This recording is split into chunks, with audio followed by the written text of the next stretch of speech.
हरी ओए हमार गांव कौन बिगाड़त है? हमार गांव बिगाड़ा थे टुरा। तब कैसे करबो? एक काम कर को तो हाँ। ते होथस गांव के सियान हाँ। डायरेक्ट थाना जाओ हाँ। इकर नाम से रिपोर्ट लिखा का। रिपोर्ट रे हाँ रिपोर्ट। वैसने वाला लिखा का। मैं जा ए कोतवाल हाँ, जल्दी ठीक आवे है। है हाँ।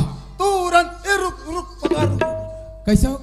वो तो गड़बड़ हो जाही नाथुराम। हाँ। रिपोर्ट लिखा जावे हाँ गवाही दस्तखत में दोनों जन के नाम रही अता देखे तो नाम हनी रही। बिना मतलब के दोनों जन पैसे में रगड़ाबो कैसे करबोगा? एक काम कर हाँ। ए टूरिया टूरा चिहा जही ऊकर पीछू पीछू जाबो लेकिन पैसा बहुत सारा चाहिए। पैसा के चिंता ते मत कर को तो। हाँ 2 साल हो गए मैं काम करत हूँ हाँ। 1 रुपया नहीं मिले है। ऐसे? पैसा लाने के जवाबदारी मोर। के बजा में?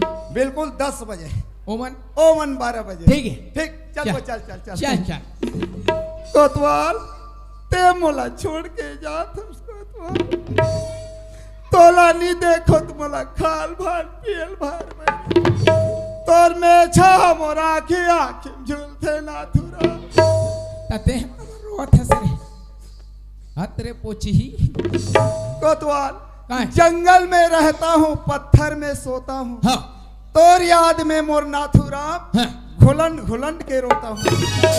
तोला खोलने को मौका नहीं दे ऐसे नाथुराम की गारंटी ठीक जो भी होई बैठे बैठे होई। चल चल वो चल चल वो चल वो चल चल अरे हरे ओए